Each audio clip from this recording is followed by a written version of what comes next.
Muy buenas noches.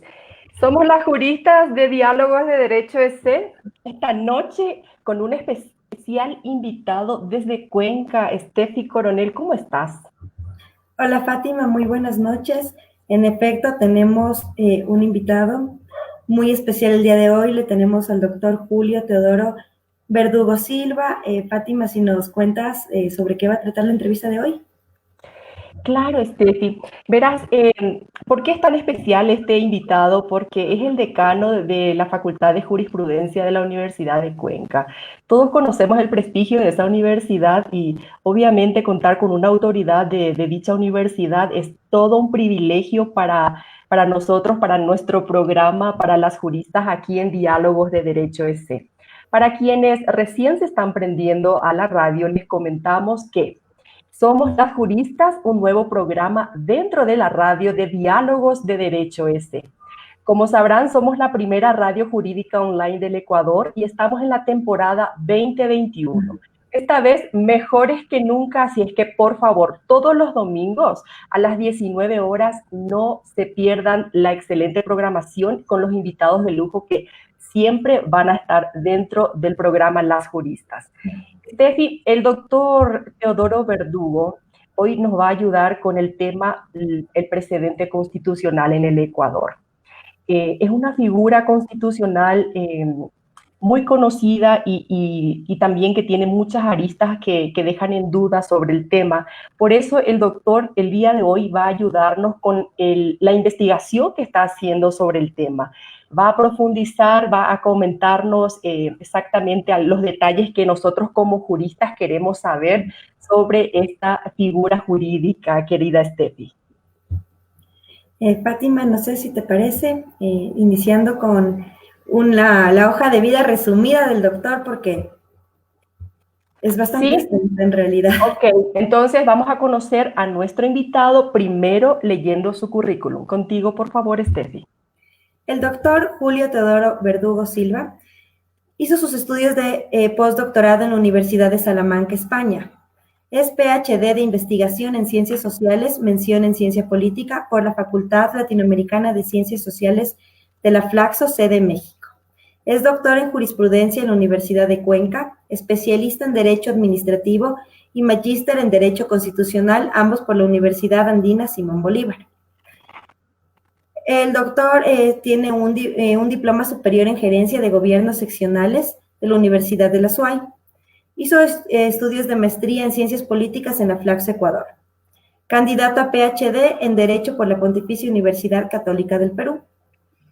Es decano de la Facultad de Jurisprudencia de la Universidad de Cuenca, director del Aula de Derechos Humanos de la Universidad de Cuenca y miembro del Honorable Consejo Universitario de la Universidad de Cuenca. Fue jurista del año 2017 en la Federación Nacional de Abogados del Ecuador. Presea el mérito de Juan Bautista Vázquez, Gobierno Provincial del Cañar, en noviembre del 2016. Reconocimiento al mérito académico del Colegio de Abogados de la SUAY en mayo del año 2014. Presea Ilustre Municipalidad del Cañar al mérito académico, junio del 2010.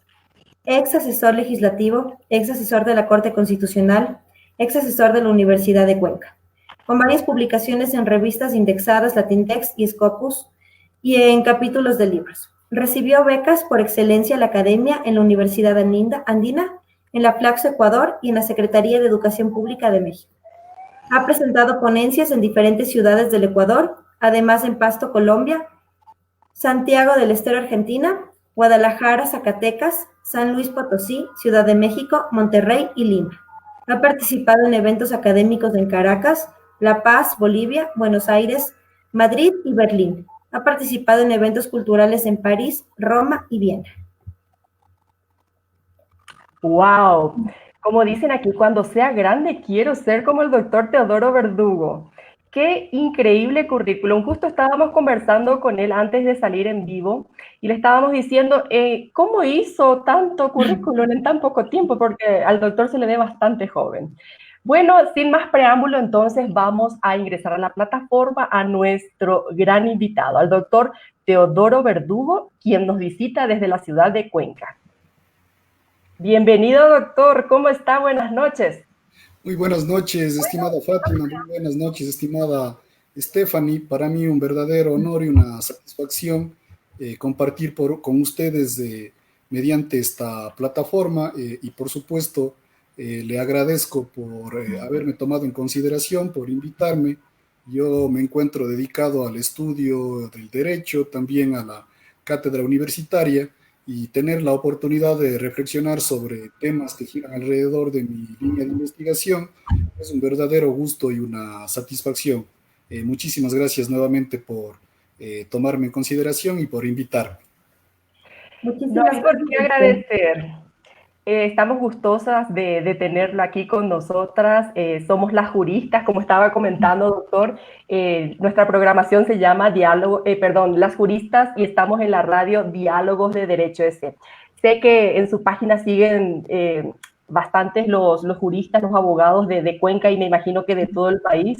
Queremos aprovechar para invitarlos a que nos sigan todos los domingos a las 19 horas aquí en Diálogos de Derecho S. Bueno, doctor, vamos a iniciar la entrevista. También comentarle a toda la audiencia que hoy iniciaremos la cápsula notarial, que va a durar 5 minutos dentro de la entrevista para que también tengamos conocimientos de temas notariales, que esto es de mucha relevancia para todos los juristas. Bueno, mi querida Steffi, gracias por acompañarme hoy. Iniciamos ahora mismo la entrevista. Contigo, por favor. Estimado doctor, entonces, bueno, el tema del día de hoy, el precedente constitucional en el Ecuador. ¿Se nos puede indicar justamente usted está realizando un trabajo al respecto? Así es, así es. Efectivamente, yo algo que quería advertir con su permiso, por supuesto, no solamente a ustedes, sino también a quienes nos ven y nos escuchan, es que las reflexiones que vamos a presentar ahora son unas que yo me permito de catalogarlas como sencillas, como preliminares, porque efectivamente forman parte de una investigación que estoy llevando adelante en la Pontificia Universidad Católica del Perú. Básicamente yo lo que quiero saber es cuáles son los elementos característicos que nos pueden permitir a nosotros entender lo que es el precedente constitucional en general, pero de manera específica del precedente constitucional acá en el Ecuador, porque es un instituto relativamente nuevo, establecido por el constituyente en el 2008, que tiene algo ya de historia en estos años, pero que sobre el que todavía no se ha reflexionado mucho. Hay una obra importantísima sobre el precedente constitucional en el Ecuador, realizado por la doctora Pamela Aguirre. Es una tesis de doctorado de la Universidad Andina. Trata elementos centrales relacionados con el precedente. Pero precisamente yo, luego de leer esa obra, yo ya tenía algunas preguntas que giraban alrededor del precedente. Yo trato de buscar cuál es la esencia como tal de este instituto, y básicamente lo que yo estoy haciendo más o menos es lo siguiente. Yo estoy haciendo un análisis sobre lo que pensaba el constituyente primero del 98 sobre el rol de la Corte Constitucional y sobre la idea del precedente. Luego también estoy analizando, leyendo los diarios de debates de la Asamblea también del 2008, para saber qué pensaba el constituyente del 2008 sobre el rol de la Corte Constitucional y también sobre el rol del precedente. Luego estoy analizando tanto la Constitución como la Ley Orgánica de Garantías Jurisdiccionales y Control Constitucional, y también he logrado ubicar el diario de debates de la Ley Orgánica de Garantías Jurisdiccionales y Control Constitucional. Esa ley se elaboró, si mal no recuerdo, en el 2009. Voy ahí ya comparando, estoy tratando de comparar los dichos del constituyente con los dichos del legislador, y también estoy ubicando lo que la Corte Constitucional piensa sobre la Corte, sobre el precedente constitucional desde el 2009 hasta la actualidad. Entonces, claro, yo básicamente lo que estoy buscando es saber qué pensaba el constituyente, qué pensaban los legisladores, qué pensaban los jueces. Son tres momentos, a mi juicio, muy importantes. Yo invito a los abogados que empecemos a abordar las instituciones de esos tres momentos, la institución primero como un discurso, el derecho en su fase de construcción, el discurso del constituyente, el discurso del legislador, luego cómo la norma fue escrita de manera ya positiva, tanto en la cláusula constitucional como en la cláusula legal, y luego cómo la norma ha sido interpretada y aplicada ya en la cotidianidad, podríamos decir en este caso, por los jueces. Son tres momentos: constituyente, legislador y jueces, y son esos tres momentos en los que yo estoy analizando el precedente constitucional. Ya voy hallando algunas cosas, tengo que, por supuesto, seguir indagando, y claro, ya vamos observando ahí algunas cuestiones, y efectivamente mi investigación gira alrededor de esa cuestión. Yo les comentaba, claro, que este tema es un tema que es importante, pero que curiosamente no ha sido muy abordado aquí en el país. La obra más importante hasta el momento, y es una que creo que tendrá mucha vigencia durante muchos años, es la tesis de doctorado de la doctora Pamela Aguirre. También hay una tesis de maestría muy interesante del abogado Basantes, que habla sobre el precedente, sobre todo nos ayuda a entender o seguir una línea del precedente por lo menos hasta el 2013, 2014, la obra de la doctora Pamela Aguirre hasta el 2016. También hay una obra muy importante de derecho comparado ecuatoriano, una obra seminal, podríamos decir, de derecho comparado ecuatoriano, la obra del doctor Pablo Alarcón Peña, donde al hablarnos sobre los diferentes sistemas jurídicos comparados, nos ayuda y va viendo ahí y va comparando el sistema del civil law con el common law, y ahí precisamente ubica el rol, en este caso, del precedente constitucional. Entonces, claro, efectivamente, como usted ha comentado, estimada Stephanie, esto gira alrededor de una investigación. Y claro, con su permiso y en el momento que ustedes me lo digan, les iré contando algunos de los hallazgos preliminares relacionados con esta cuestión. Valga la pena recalcar que no es mi finalidad este momento decir o plantear definiciones, si cabe el término, finales e indiscutibles sobre el precedente. Creo que es un tema que sigue abierto a la discusión, sobre el que falta mucho por investigar. Sería muy interesante que varias personas nos volquemos al estudio del precedente.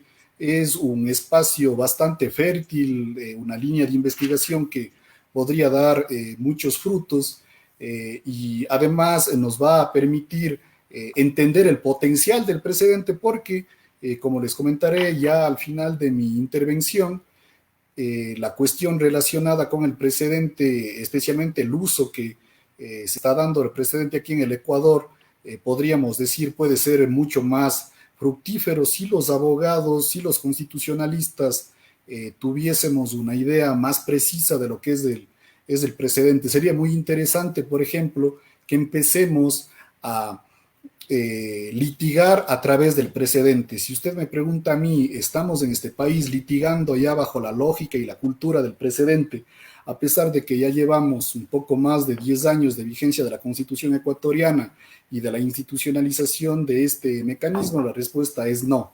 Y desafortunadamente vemos la actuación de algunos jueces de instancia que, cuando conocen garantías constitucionales, se convierten también en jueces constitucionales.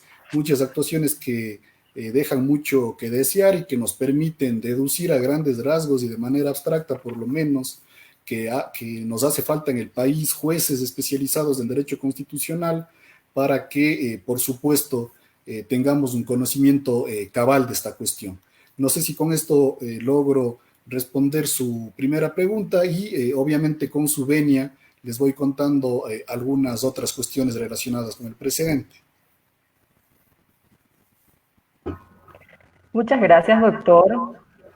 Excelente introducción acerca de lo que usted está investigando. Antes de continuar con la entrevista con usted, vamos a dar paso a nuestra cápsula notarial, doctor. ¿Me da permiso, por favor, para bajarnos de la plataforma un ratito? Estamos ahora en presencia del doctor Paul Arellano. Él es notario y nos va a dar 5 minutos de una cápsula notarial. Espero que lo aprovechen. Estamos en presencia de un gran notario aquí de Quito. Vamos con el doctor Paul Arellano. Buenas noches con todos. Muchísimas gracias por la invitación a esta cápsula notarial en la que vamos a analizar varios puntos del quehacer del derecho notarial. Para empezar, como vamos a tener una serie de secuencias, vamos a empezar analizando el tema del notariado en el Ecuador. Nosotros debemos conocer que el notario es un funcionario público del Estado, quien tiene una doble función, que por un lado es abogado, se necesita ser abogado para ser notario, y por la otra es un notario público que presta un servicio por delegación del Estado. El notariado es parte de la función judicial, está establecido en la Constitución. En el artículo 225 establece que el sector público está compuesto por la función ejecutiva, legislativa, judicial, electoral, de transparencia y control social, y dentro de la función judicial, como órgano auxiliar de la función judicial, tenemos al notariado. El notariado es parte de la función judicial y es un órgano auxiliar de la función judicial que presta un servicio público, que es el servicio público notarial. Así vemos nosotros que en la Constitución de la República del Ecuador, en el artículo 199, establece que los servicios notariales son públicos. En cada cantón o distrito metropolitano habrá el número de notarías y notarios que determine el Consejo de la Judicatura.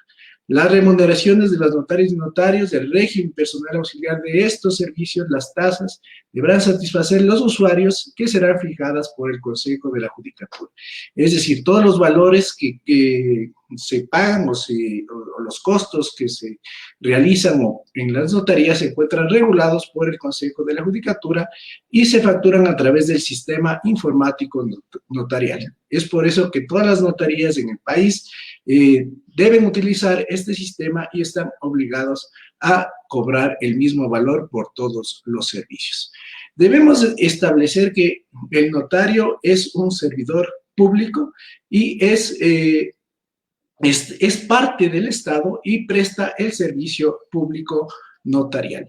Nosotros debemos tener también en cuenta que el notario es una persona imparcial que tiene que, dentro de este servicio público notarial, debe atender o prestar el servicio sin ponerse del lado de una u de otra persona.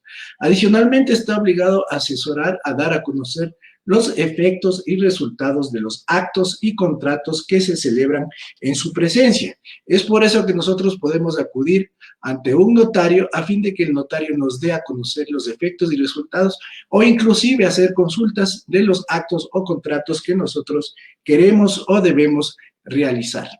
Así también debemos conocer que en la Constitución, en el artículo 11, establece que los derechos y garantías establecidos en la Constitución y en los instrumentos internacionales de derechos humanos serán de directa e inmediata aplicación por y ante cualquier servidor o servidor público, administrativo, judicial, de oficio o a petición de parte. El notario, como lo analizamos, es parte de la función judicial y por ende también está obligado o supeditado a lo que se encuentra establecido en la Constitución. Para el ejercicio de los derechos y las garantías constitucionales no se exigirán condiciones o requisitos que no estén establecidos en la Constitución y en la ley. Efectivamente, el notario no puede exigir mayores requisitos que los que se encuentran establecidos en la Constitución y en la ley específicamente, que es la ley notarial, la que se encuentra regulando el servicio público notarial. Adicionalmente, es importante tomar en cuenta también el artículo 296 del Código Orgánico de la Función Judicial, que establece que el notariado es un órgano auxiliar de la función judicial y el servicio notarial consiste en el desempeño de una función pública que le realizan las notarios y los notarios, quienes son funcionarios investidos de fe pública para autorizar al requerimiento de parte los actos, los contratos, los documentos determinados en las leyes y dar fe de la existencia de los hechos que ocurren en su presencia. Es decir, este artículo engloba todas las facultades y atribuciones que tiene el notario. Como podemos ver, es a requerimiento de parte, no puede hacerlo de oficio. Autoriza los actos y contratos que solicitan las partes, que se solemnice con la presencia del notario, y que si se insertan en el protocolo, constituyen o pasan a ser escrituras públicas. Y asimismo le vemos que el notario está supeditado a lo que está en la Constitución y la ley. No puede excederse de lo que se encuentra en estas leyes. Adicionalmente, puede dar fe de la existencia de los hechos y los actos que ocurren en su presencia. Con esto terminamos este primer conversatorio, digamos, esta cápsula notarial, y esperamos vernos en la próxima cápsula notarial, en la que seguiremos avanzando con las atribuciones que tiene el notario. Buenas noches y hasta la próxima. Muchas gracias, doctor Paul Arellano. Esta fue la cápsula notarial aquí en el programa Las Juristas. Volvemos a ingresar con la doctora Steffi Coronel y con nuestro invitado, el doctor Teodoro Verdugo. Bueno, estamos aquí entonces, querida Steffi, comentando acerca del precedente constitucional. Ya el doctor Verdugo nos estaba comentando, nos dio una pequeña introducción acerca de este tema tan interesante que cualquier constitucionalista o cualquier jurista del Ecuador debería estar muy interesado en el tema. Doctor, por favor, usted nos estaba comentando acerca de su investigación y que ahí estaba revisando el rol de la Corte Constitucional, el rol del precedente y de la misma Constitución.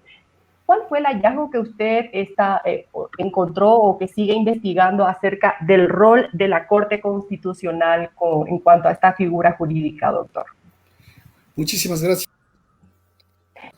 Los hallazgos no son definitivos todavía, la investigación sigue, tenemos que seguir reflexionando, pero básicamente lo que podemos ubicar o lo que yo puedo decir en cuanto a la interrelación del precedente con la Corte Constitucional es que desafortunadamente la Corte Constitucional no está siendo concebida como un todo institucional. ¿Qué es lo que quiero decir con eso?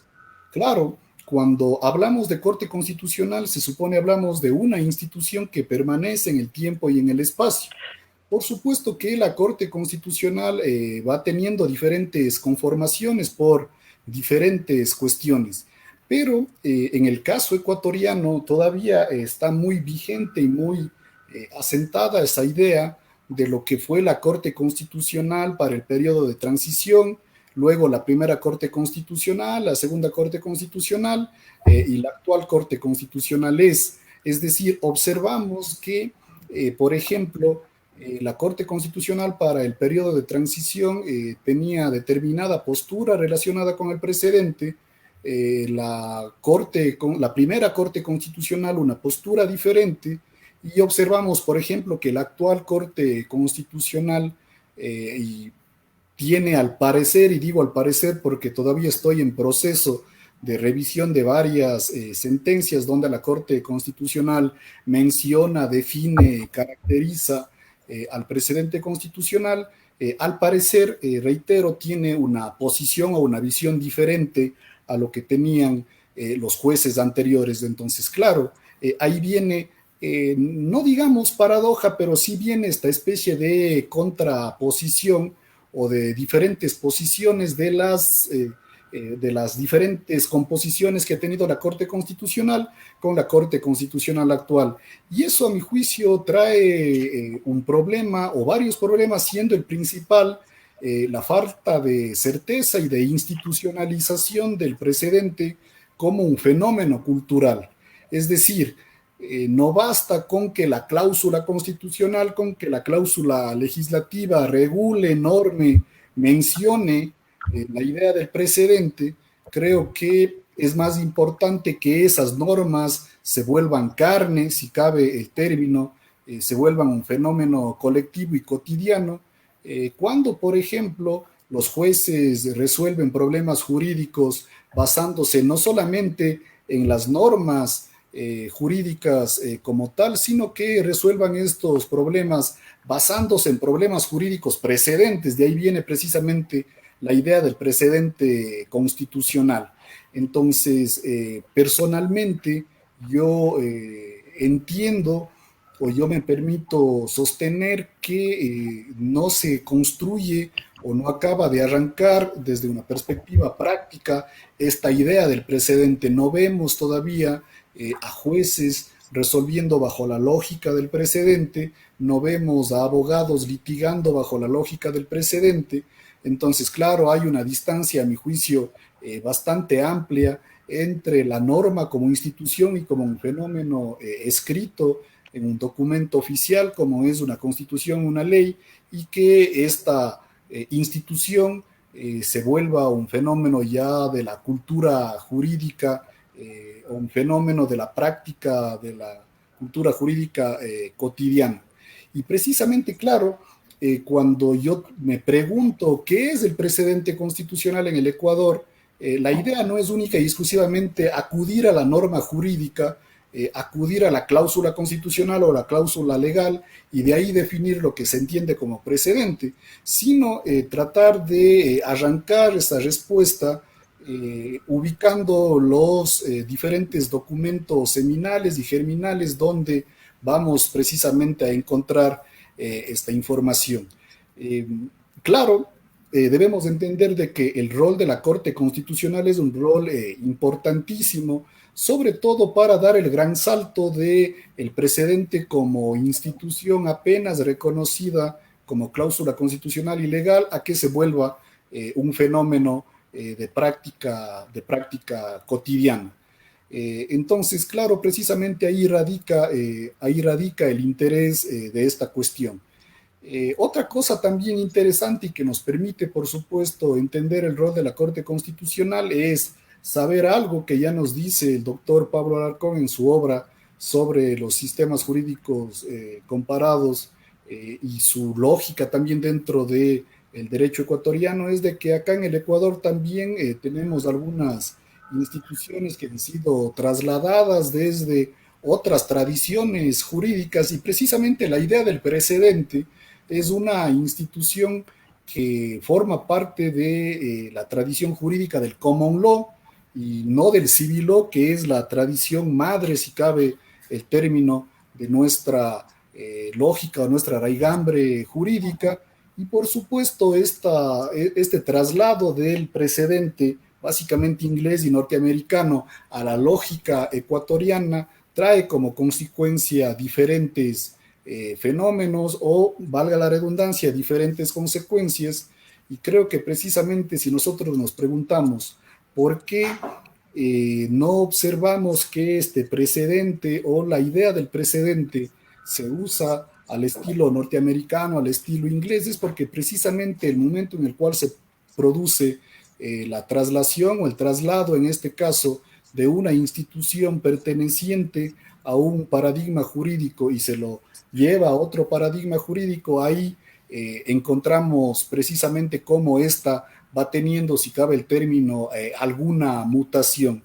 Y por lo tanto, una de las pequeñas enseñanzas que nos van dejando también este proceso de investigación es que es un error tratar de entender el precedente, en el caso ecuatoriano, como una mera réplica de lo que es el precedente en Inglaterra o en Estados Unidos. Lo que quiero decir es lo siguiente: por el mero hecho de haber traído esa institución ajena, tratando de que se incorpore al sistema jurídico ecuatoriano, eso per se trae como consecuencia que sufra determinadas mutaciones, sufra determinados cambios, y claro, son esas mutaciones, son esos cambios los que personalmente estoy tratando de ubicar, estoy tratando de, en este caso, caracterizar, para que ubicados, caracterizados, definidas estas características propias del precedente ecuatoriano, podamos decir, bueno, el precedente en Estados Unidos se entiende de esta forma, el precedente en Inglaterra se entiende de esta forma, pero resulta que en el Ecuador, si bien cuando el constituyente trajo esa institución en el proceso de elaboración constitucional, durante estos últimos 10 años ha ido sufriendo estas mutaciones y actualmente podríamos entender que el precedente es ABCD. El precedente en Ecuador tiene determinadas características.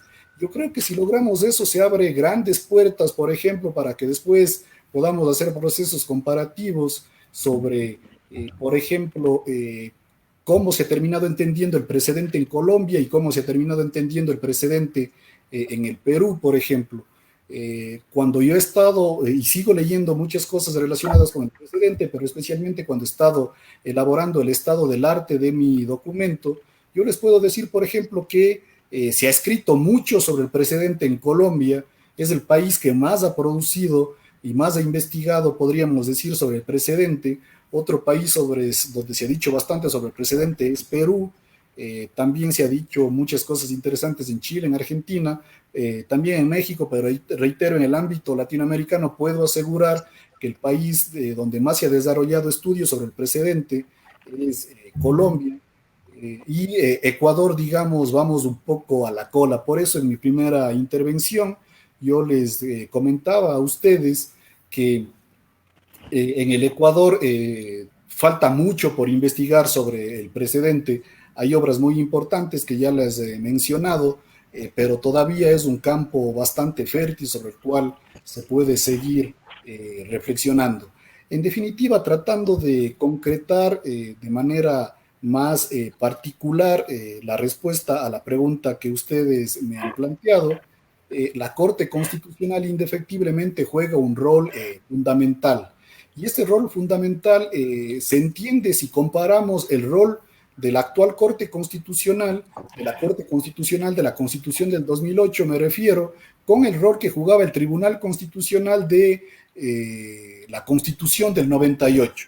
Claro, cuando uno lee el diario de debates tanto del 98 como del 2008, cuando uno observa cuál era la idea que tenía en este caso el constituyente del 98 sobre el rol que debía tener el Tribunal Constitucional, el constituyente del 2008 entiende el Tribunal Constitucional como un tribunal que tiene una vocación de defensa de los derechos humanos, pero una vocación, si cabe el término, un poco limitada, en el sentido que, en cambio, cuando uno lee el diario de debates de la Asamblea Constituyente del 2008, se termina observando que el constituyente concibe a los jueces de la Corte Constitucional con potestades amplísimas, ¿no es cierto?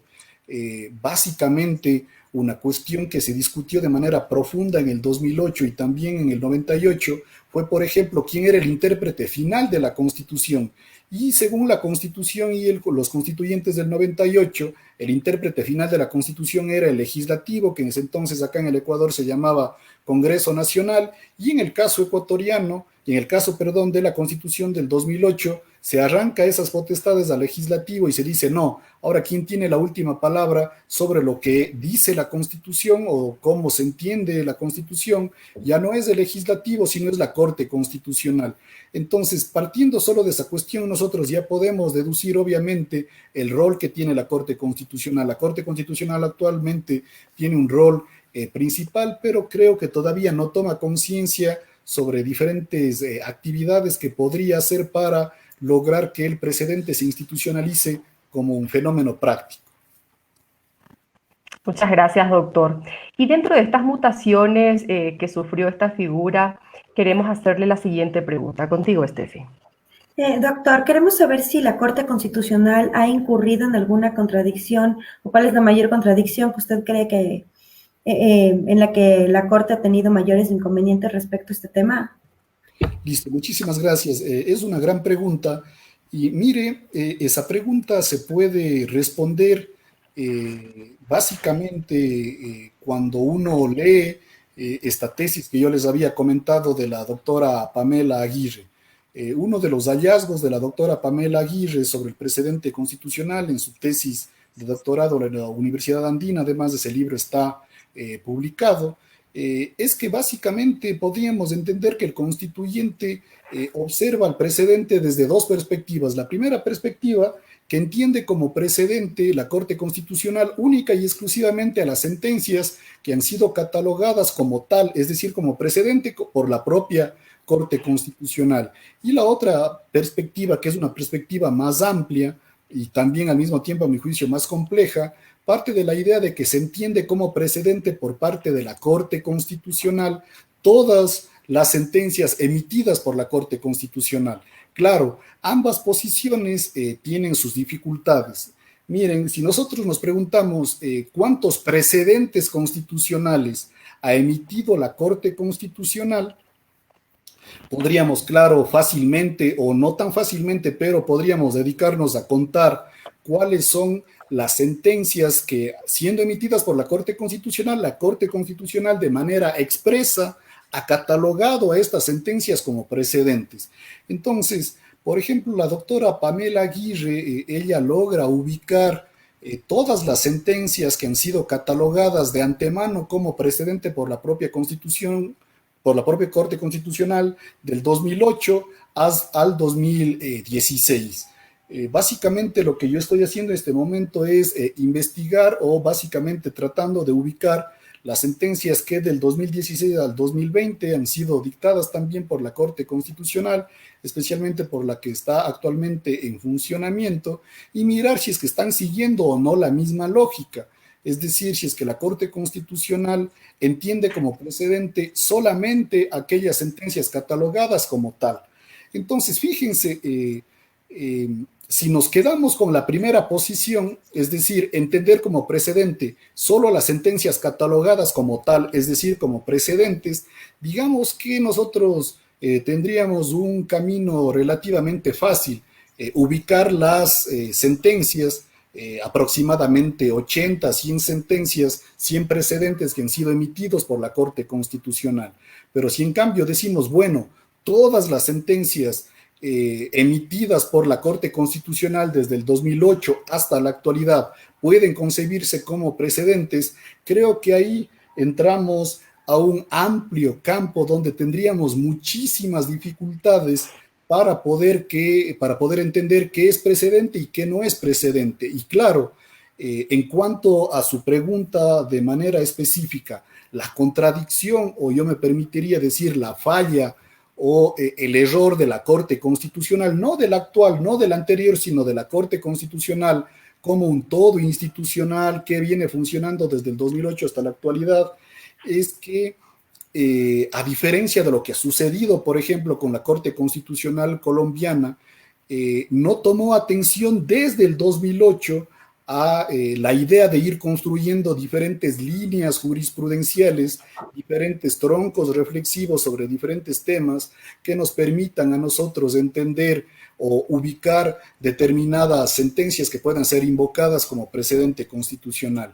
Y claro, eso trae como consecuencia, por ejemplo, que muchas sentencias emitidas por la actual Corte Constitucional, donde se define la motivación, por ejemplo, rompan y se divorcien totalmente de sentencias emitidas por la Corte Constitucional inmediata anterior, donde se establecieron parámetros bajo los cuales una sentencia puede catalogarse como motivada, ¿no es cierto? Entonces, por cuestiones de un fenómeno temporal, podríamos decir, bueno, la sentencia o la idea de cómo se entiende motivada una sentencia, tendremos que remitirnos a la última sentencia de la Corte Constitucional, pero precisamente ahí vamos encontrando las contradicciones. Nos falta pensar en la Corte como una institución de gran aliento, de largo plazo, y nos falta también entender al precedente constitucional como un fenómeno institucional,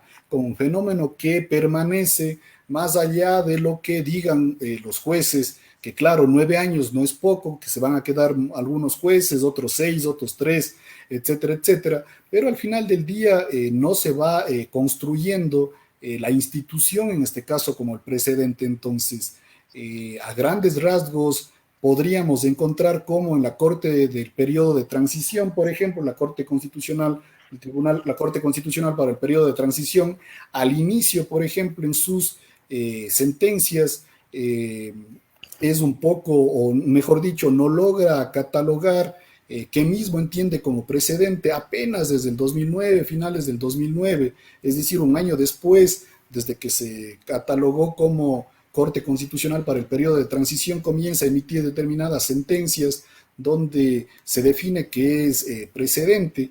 Vemos que hay otras actitudes también de la segunda Corte Constitucional. La actual Corte Constitucional ha emitido una sentencia donde se caracteriza el precedente constitucional. Si mal no recuerdo, esta sentencia fue escrita por el... bueno, no recuerdo, se me acaba de ir el nombre del juez que emitió esta sentencia, pero observamos que en esta sentencia se encuentra una diferenciación, una catalogación del precedente que difiere de varias sentencias anteriores. Entonces, claro, ahí observamos lo que podríamos llamar algunas contradicciones, pero algo que con su permiso yo me permito comentarles es lo siguiente. Si yo observo lo que ha dicho la Corte Constitucional sobre el precedente y comienzo a comparar lo que pensaba el constituyente del 2008 sobre el precedente y lo que pensaba el legislador sobre el precedente, nos vamos encontrando básicamente con algunas sorpresas. Cuando uno lee el diario de debates de la Asamblea Constituyente, uno termina observando que el constituyente o buena parte de los constituyentes, especialmente cuando debaten sobre este fenómeno en el pleno de la Asamblea, no ubican de buena forma o no ubican de manera central realmente lo que es el precedente, confunden a lo que es los fallos de triple reiteración de la Corte Nacional de Justicia con los precedentes de la Corte Constitucional. Y aquí aprovecho para recordar esta diferencia de la jurisprudencia de triple reiteración emitida o que en el caso ecuatoriano emite la Corte Nacional de Justicia, y su diferencia con el precedente constitucional emitido por la Corte Constitucional, mientras en el ámbito de las Cortes de Casación, que en el caso ecuatoriano la llamamos Corte Nacional de Justicia, para que una sentencia se vuelva a jurisprudencia, se tiene que fallar en tres momentos de la misma forma sobre un mismo punto de derecho, y en el caso ecuatoriano se reúne el pleno de la Corte Nacional y en el pleno se cataloga como sentencia o como jurisprudencia esa sentencia. En el caso de la Corte Constitucional no sucede de esa forma. La Corte Constitucional con una sola sentencia emite la misma y la puede catalogar de precedente. Pero fíjense aquí cómo encontramos una especie de contradicción. Si yo me pregunto, o si yo les preguntase a ustedes qué se entiende como precedente constitucional, me permitiría aquí invocar la definición de un jurista que desafortunadamente falleció hace pocas semanas, el doctor Michel Tarufo, y el doctor Michel Tarufo decía más o menos lo siguiente: miren, el precedente es lo que el segundo juez establece como precedente. Y claro, en un principio esa definición a mí por lo menos me causaba un poco de controversia, porque claro, resulta que el precedente desde la perspectiva sobre todo inglesa y norteamericana lo cataloga el nuevo juez y no el juez que emitió la sentencia. Es decir, supongamos que yo soy juez, yo emito una sentencia ahora en el 2020, pero resulta que en el 2024 un juez para resolver un problema jurídico invocó la sentencia que yo emití en el 2020. Por eso, quien cataloga como precedente a esa sentencia no es el juez que emite la sentencia, sino el nuevo juez, el juez posterior, quien se remite al precedente, por eso se llama precedente, mira al pasado, ubica esa sentencia y la utiliza como elemento y como insumo para resolver un problema jurídico. Por lo tanto, el precedente es aquel que es catalogado como tal por el segundo juez. En cambio, acá en el Ecuador, nótese esta especie de contradicción, por lo menos lingüística. La Corte Constitucional cataloga como precedente ya de antemano a una sentencia. Es decir, precedente viene de preceder, es decir, es una invocación al pasado. Sin embargo, acá en el Ecuador, de antemano se cataloga como tal a un precedente. Ni en Inglaterra ni en Estados Unidos usted va a encontrar que un precedente sea catalogado como tal de antemano. son los jueces posteriores que al resolver un problema jurídico se remiten a las sentencias precedentes para resolver esos problemas jurídicos similares que se han presentado en su momento, las que catalogan como tal a estas sentencias. Entonces, claro, ahí uno ya va encontrando algunas características del precedente ecuatoriano. El precedente a la ecuatoriana, podríamos decir, no es un precedente en el sentido lingüístico de la palabra. Acá básicamente es la propia Corte Constitucional la que decide qué es precedente. Además, en el caso ecuatoriano, a diferencia de lo que sucede en los sistemas del common law, no son los jueces de instancia y no es el juez posterior que cataloga como precedente una sentencia, sino es la propia Corte Constitucional. Muchísimas gracias, doctor Teodoro Verdugo. Una clase magistral el día de hoy. Más que entrevista, creo que fue una clase magistral para todos los juristas quienes están observando.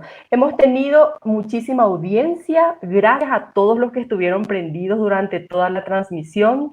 Somos las juristas en Diálogos de Derecho EC.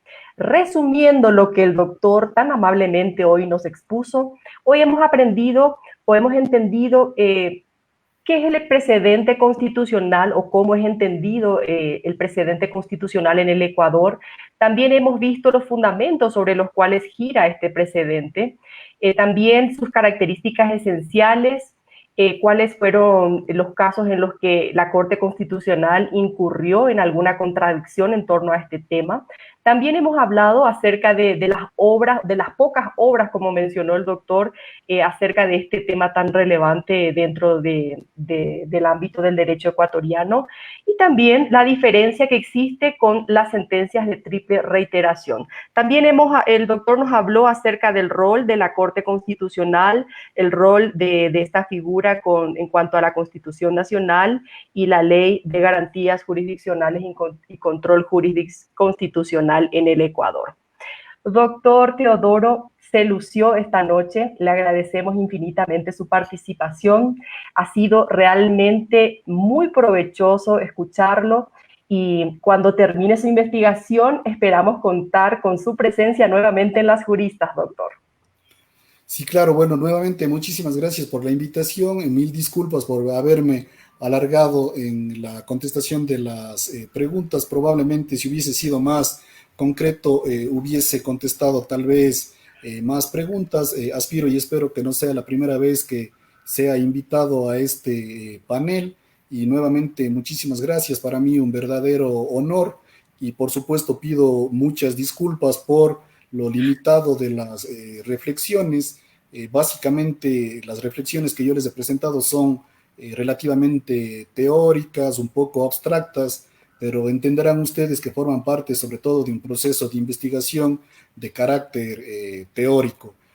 Cuando se está investigando se tiene muchas incertidumbres. Yo estoy todavía en el momento de las incertidumbres, pero ojalá cuando ya vaya descendiendo las reflexiones tenga la oportunidad de, a través de ustedes, también dirigirme al público que nos ve y nos escucha para presentar ya de manera expresa algunos hallazgos como tal.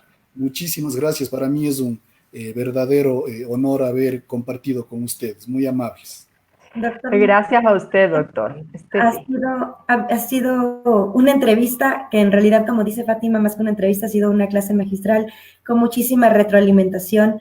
En realidad quedaron bastantes puntos que podrán ser tomados en cuenta en un futuro, en una próxima entrevista.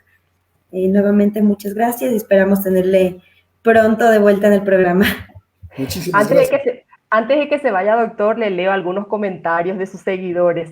Dice John Parra: sin duda el doctor Verdugo maneja un conocimiento muy amplio en estos temas, gran ponencia sin duda. Nancy Roa dice Dios lo bendiga. Ronald le dice excelente tema. Néstor Chiriboga, felicidades doctor. Germán Rodríguez desde Colombia, un fraterno saludo a los panelistas del presente evento. Luis Alejandro Vázquez dice diálogos de derecho es lo máximo, excelentes conductoras en Las Juristas. Saludos, Luis Alejandro. También tuvimos otros comentarios como el de Blas Barreto, donde dice, excelente tema, muy interesante. Diego Andrade nos dice saludos al doctor Teodoro, un gran constitucionalista. Así fue entonces la acogida que ha tenido dentro de la programación, su participación, doctor. Estamos más que contentas, no sabemos expresarlo ya con palabras, el agradecimiento que tenemos hacia usted y efectivamente vamos a tenerlo más adelante cuando ya concluya con su investigación. Sí, el agradecido soy yo nuevamente, muy amable, y espero que les vaya muy bien y por supuesto me permito felicitarles a ustedes por esta gran iniciativa. Digamos que en realidad cuando uno tiene una pasión, y en este caso creo que todos estamos aquí enamorados por el derecho, creo que este tipo de iniciativas tienen que ser aplaudidas porque hace falta todavía mucha más reflexión, no solamente sobre temas específicos como el precedente, sino sobre el derecho en general y sobre el derecho constitucional. Y lo que están haciendo ustedes es precisamente ir fortaleciendo e invitando e incentivando a que podamos hacer estudios para que el Ecuador también pueda posicionarse en el ámbito latinoamericano y, por qué no, en algún momento en el ámbito mundial como un referente en el estudio del derecho constitucional. Para hacer eso se necesita de un colectivo enorme y ustedes son parte de ese colectivo que está llevando hacia adelante los estudios y es por eso de derecho y es por eso que me permito felicitarles a ustedes. Muchas gracias, doctor. Aquí le preguntan cuáles son las obras sobre el tema que me están consultando aquí. Sí, en el caso ecuatoriano hay una tesis del señor Vladimir Basantes, una tesis de maestría de la Universidad Andina, que se llama El precedente constitucional, así como tal. La obra de la doctora Pamela Aguirre, que se llama La jurisprudencia como fuente de derecho, el precedente constitucional en el Ecuador, creo que así se llama. Y la obra del doctor Pablo Alarcón, que si mal no recuerdo es un nombre un poco dificultoso, una metodología comparativa para el estudio del derecho ecuatoriano. Esas son las tres obras, a mi juicio, más importantes. También hay una obra del muy conocido jurista, el doctor Luis Ávila. Él también en su tesis de maestría habla sobre el precedente. Podríamos decir de que esas son las obras principales, pero nótese, siendo muy importantes esas obras, apenas 4 son muy pocas. Creo que en el lapso de 10 años se tenía que haber escrito mucho más. Obviamente la investigación que yo estoy haciendo se circunscribe en determinado objeto de estudio, pero ojalá sirva como un catapultador para que cientos de jóvenes en el ámbito del derecho se decanten por el estudio de este fenómeno para en algún momento poder decir de que hemos reflexionado al mismo nivel de que lo ha hecho Colombia, por ejemplo. Vuelvo y repito, en este estado del arte que yo he hecho, que yo me he preguntado, bueno, ¿qué se ha dicho sobre el precedente no solamente en Latinoamérica, sino en el mundo, en el ámbito latinoamericano? Quienes llevan la posta son los compañeros colombianos. Ellos han escrito mucho. Claro que hay determinadas personas que se han destacado en esto, el doctor Diego López Medina, por ejemplo, con su obra El derecho de los jueces. Esa es una obra muy importante para entender también la cuestión del precedente, pero ahí se ha escrito mucho y ya ellos hablan mucho sobre el precedente administrativo, el precedente civil, el precedente penal. Acá, fíjense, todavía no estamos reflexionando todavía en ese nivel. Al parecer estamos recién resolviendo cuál es la naturaleza del precedente constitucional, pero seguramente ya nos decantaremos por esas otras cuestiones. Doctor, por último, ¿cómo lo encuentran en las redes sociales? Sí, yo estoy en Facebook con mi nombre, Teodoro Verdugo Silva. En Twitter también estoy así. Mi dirección de Twitter es @ToyoVerdugoSilv, Verdugo Silv, Verdugo y Silva, pero sin la A, básicamente. Y también en Instagram estoy como Teodoro Verdugo Silva. Agradeceré mucho si es que me siguen y básicamente comparto cuestiones relacionadas con derecho. Genial, yo les recomiendo, de hecho yo le conocí al doctor por medio de sus redes sociales, más que recomendado seguirlo, tiene temas súper interesantes, también hace en vivos con invitados de lujo. Así es que todos a seguir al doctor Verdugo en todas las redes sociales, está en Facebook, en Twitter y en dónde más me dijo, doctor. En Instagram. En Instagram, en 3 redes sociales. Entonces, a seguir al doctor Verdugo, que van a nutrirse de tanta sabiduría que tiene este doctor. Muchísimas gracias. Entonces, ahora sí, ya pasamos de, ¿cuánto? 5 minutos del tiempo. Bueno, pero valió la pena. Muchísimas gracias a todos por habernos sintonizado, por haber estado presente en el segundo programa de las juristas aquí en Diálogos de Derecho EC. Saben que Diálogos de Derecho EC es la primera radio jurídica online del Ecuador. Estamos aportando a la academia 2 veces por semana. Los días miércoles están mis compañeros Guillermo y Luis con actualidad jurídica a las 19:30 y nosotras, Estefanía y yo, vamos los domingos a las 19 horas. Así es que no se pierdan porque también tenemos segmentos dentro de las juristas, Estefi, como el día de hoy que nos acompañó el doctor Paul Arellano. Muchísimas gracias, doctor. Nuevamente ha sido un gusto tenerlo el día de hoy. Nos vemos con todos el próximo domingo a las 19 horas. Perdón. 19 horas. Un abrazo, saludos a todos. Saludo y fuerte abrazo. Muchas gracias. Gracias, hasta luego.